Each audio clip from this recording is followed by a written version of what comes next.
Hey guys, welcome to our channel Uniplex.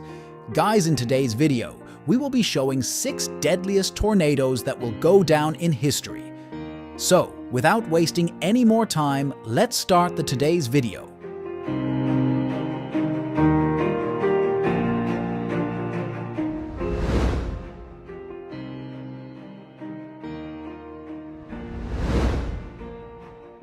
Manitoba is the 5th largest Canadian province, smack dab in the middle of the country. It sports vastly different climates depending on where you are, from Arctic conditions in the north to dense forests and freshwater lakes in the south. It shares its southern border with North Dakota and Minnesota, leaving its southern towns susceptible to violent Midwestern weather. One of those towns, a tiny, unincorporated community called Ely, was nearly blindsided by the most powerful tornado in Canadian history. On June 22, 2007, an F5 tornado touched down as part of a 2-day tornado outbreak in the area. At its widest and strongest, the Ely storm spanned 150 yards, with wind speeds reaching between 260 and 320 miles per hour. Just as the storm touched down, some storm chasers were there to film it. It's on the ground, definitely doing its thing. So where I'm hitting, I think it might hit the town. I'm gonna zoom into the funnel. Oh yeah. Yeah.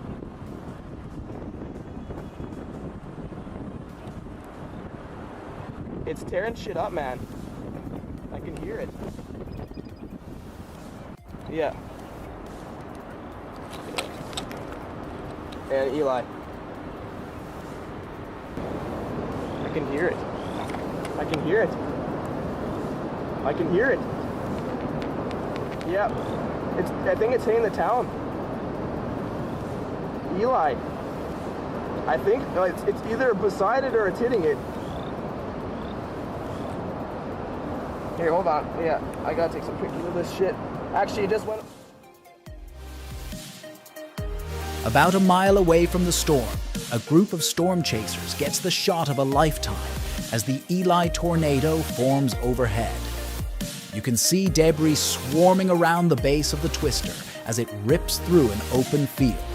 Our storm chasers worry about the tornado potentially hitting the town, but there's nothing they can do but sit and watch. At one point, the storm looks like an eldritch horror coming down from the ominous sky. Then, in a blink of an eye, it fades away. Thankfully, the people of Ely had sufficient time to evacuate thanks to early warning signs. However, the storm still caused $39 million in damage, destroying a flour mill and several houses, while tossing one car 330 feet like a hot wheel. Thankfully, nobody lost their lives in the Ely tornado, but it still goes down as the strongest twister in Canadian history.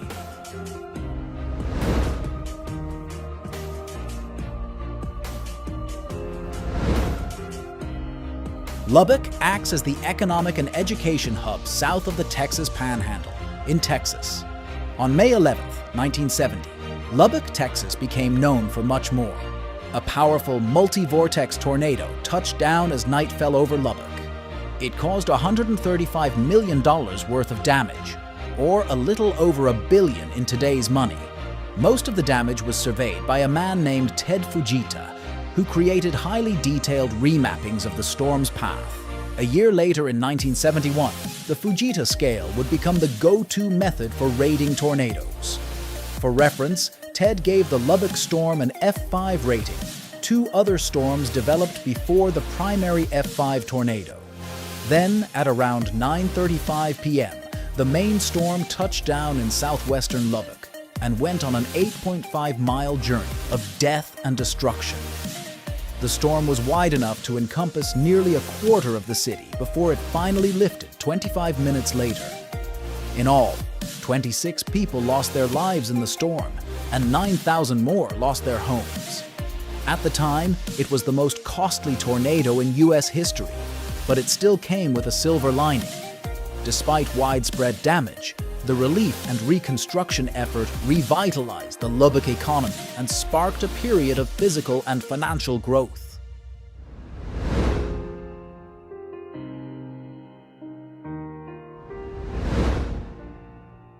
Laramie is a city-in and the county seat of Albany County, Wyoming, United States. The population was estimated at 32,711 in 2019, making it the third most populous city in Wyoming after Cheyenne and Casper.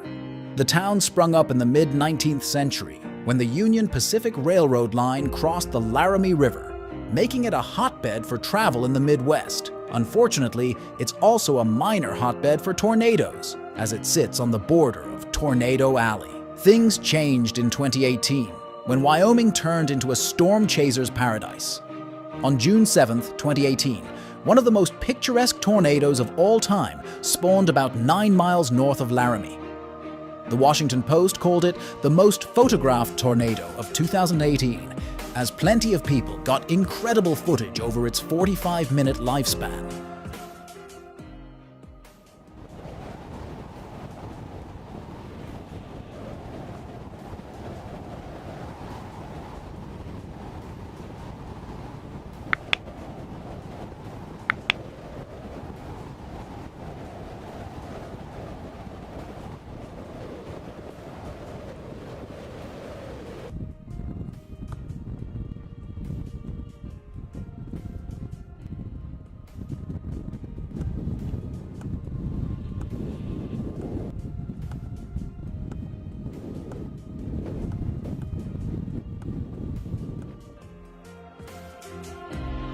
The storm looks like a thorn jutting out of the sky as it approaches the ground.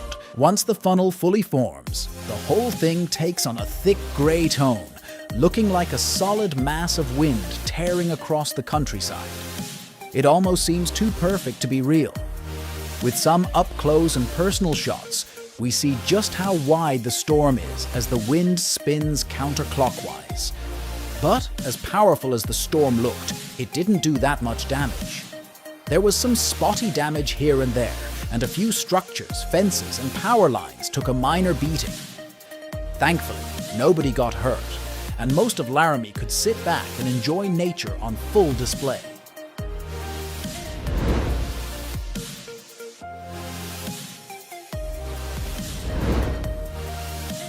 Moore, Oklahoma seems to be known for one thing and one thing only: crazy, powerful tornadoes.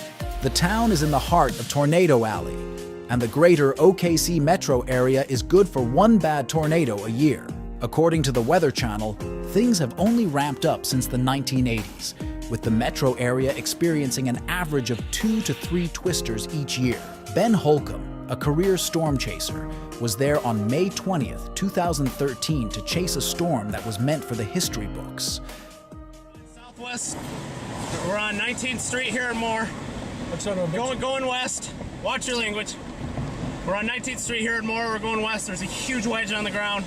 It's about ready to impact the city of Moore.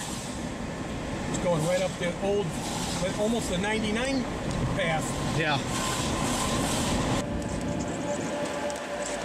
Oh my gosh. All right, we gotta go. Go. Now, go. Get in the car. Get in the car. Do not get up. The video starts with Ben watching the sky from behind a Kohl's, and as the storm forms in the distance, his team hits the road to get as close as they can, while Ben documents where the storm is headed. Tensions rise as they get closer, and everyone in the car starts screaming, "Go, go, go!" They bounce from spot to spot, eventually getting some great shots of the full scale of the tornado.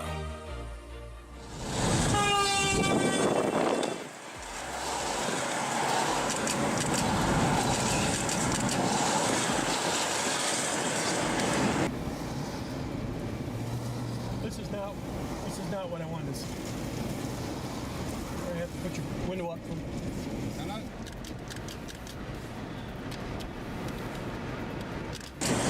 Go.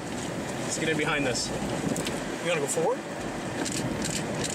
Yes, go. Hit by the relay. Hey, the balance outside the car, man. Well, get in! Wow, look at it right here. We got. Hey. Holy cow. This is not good. Can we get south? No, let's stay right here. Look at it's like we're right here. Yeah, we can flip around and go 1 mile south and get east. Yeah, we need to get... Whoa, here comes flip around. We're on the outer band. Yeah, here comes the debris. The shot of the road where the tornado tears through the power lines and you see a cop drive away gives you a great idea of the sheer scale of this beast. Not long after, Ben and his crew make a quick escape as debris starts to hit their car. A while later, the storm finally dissipates, leaving a trail of destruction in its wake. The 2013 storm stayed on the ground for 39 minutes as it traced a 17-mile path through the city and surrounding area. It claimed 24 lives, injured 212 others, and caused an estimated $2 billion in damage.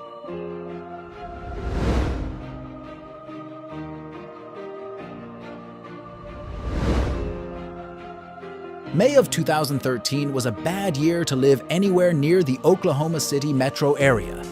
The town of Moore was already recovering from the EF5 tornado that ripped through the city on May 20th.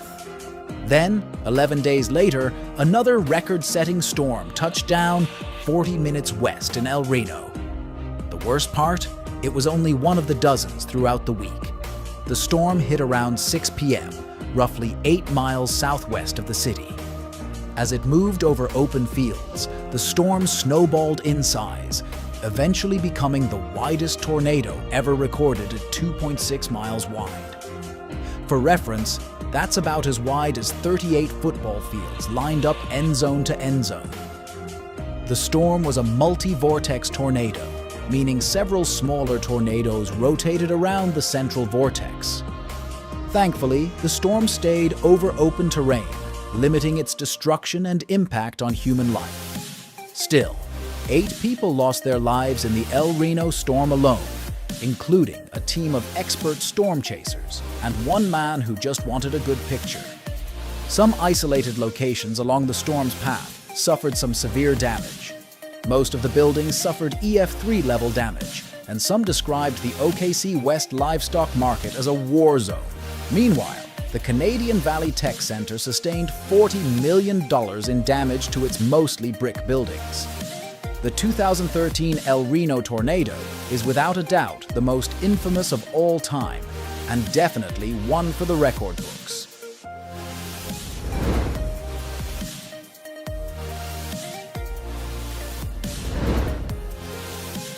Wichita Falls is a city in northern Texas and home to just over 100,000 people.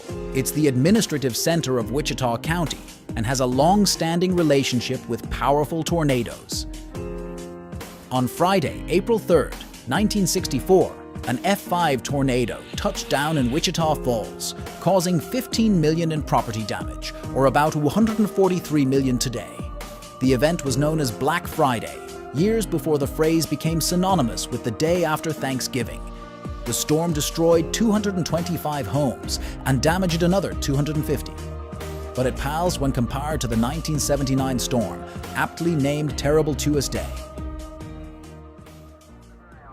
Near the Sac Center area in Wichita Falls, please take cover.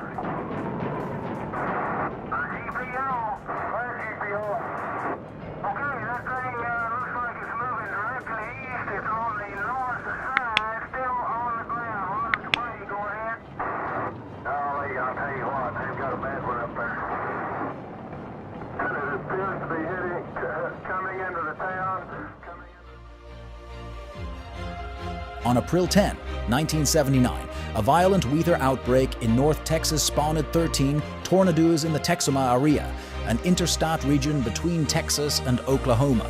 Wichita Falls got hit with the most powerful storm in the series, a record-setting F4 tornado that wouldn't be topped for another 20 years. Around 6 p.m., a 1.5 mile wide tornado struck near Memorial Stadium, right in the heart of Wichita Falls. The area was heavily populated, and despite the early warnings an hour before the storm, 42 people still lost their lives, and another 1-800 suffered injuries. The storm hit just when people were getting home from work, perhaps stuck in traffic without enough time to find shelter. Terrible Tuesday left 20,000 people without homes and caused $400 million in damage, or just over $1.6 billion today.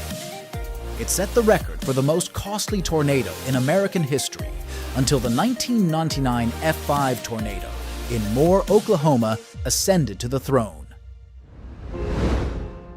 Guys, we have come to the end of the video. Thank you for watching the video for so long patiently. If you enjoy this video, you can like and comment, and if you want to see such strange and interesting videos, you can subscribe to our channel and ring the bell icon next to it. See you in the next video. Until then, stay healthy, stay well. Thank you.